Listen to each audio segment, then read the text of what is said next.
బాగి అప్పుడే పైకి వెళ్ళి అమ్మ రూమ్ లో ఉండి అదే పనిగా డౌట్ గా చూస్తూ ఉంటుంది. ఇంకా మనోహర్కి చాలా కోపం వస్తుంది. ఏ బాగి ఇలా రా అని చెప్పి చిరాక్క మాట్లాడుతుంది. ఏంటి అని బాగి రాగానే అసలు నువ్వేం చెప్పావు, ఏం చేస్తున్నావు అని చెప్పి కోపంగా చూస్తూ ఉంటుంది. ఇగో బాగి నేను చెప్పేది విను, అయినా నన్ను అమ్మని కలుపుతాను చెప్పి పైకొచ్చి ఏం చేస్తానని చెప్పి మనోహరి చాలా కోపంగా అడుగుతూ ఉంటుంది.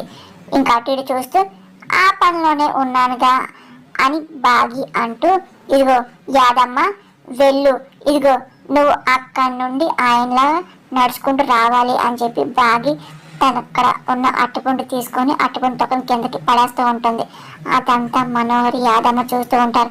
ఇదిగో ఆయన ఎలా వస్తారో అలాగే వచ్చి ఈ తొక్క మీద కాలేసి నువ్వు జారి పడాలి అని బాగి చెప్తూ ఉంటుంది. ఇంకా యాదమ్మని అలాగే డౌట్గా చూస్తూ ఉంటారు.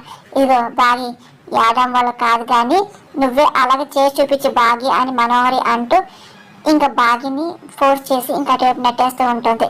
ఇంకా బాగి ఇదే మంచి ఛాన్స్ అని చెప్పి అనుకుంటూ ఇంకా ఏం తెలియనట్టు తలపోక్కుంటూ ఉంటుంది. ఇంకా అలాగే చూస్తుంది. మనోహరేమో చెయ్యి అని చెప్పి అంటూ ఉంటుంది. సరే అని చెప్పి ఇంకా బాగా సిగ్గుపడుతూ మెల్లిగా మెలికి తిరుగుతూ ఒక్కసారిగా అటుపడి తక్కువ చోటకి వెళ్తూ ఒకసారి కాలు వేసి జారి పడిపోతుంది. అప్పుడు ఇంకా అమర్ రాడు గమనిస్తూ ఉంటుంది. అమర్ బిజీగా ఫోన్ చూసుకుంటూ వస్తూ ఉంటాడు.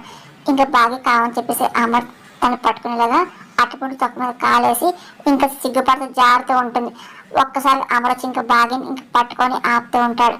ఇంకా బాగి అలాగే కళ్ళార్పున్న అమర్ని ప్రేమగా చూస్తుండిపోతుంది. ఇంకా అమర్ కూడా అలాగే బాగిని చూస్తూ ఉంటారు. ఇంకా మనోహరి యాదవ్ ఒక్కసారి చూసి షాక్ అవుతూ ఉంటాడు. మనోహర్కి ఒక్కసారిగా బాగిన చాలా కోపం వస్తుంది. ఇంకా అమర్ కూడా బాగిని వదలకుండా అలాగే కళ్ళారకుండా ప్రేమగా అలాగే చూస్తూ ఉంటాడు.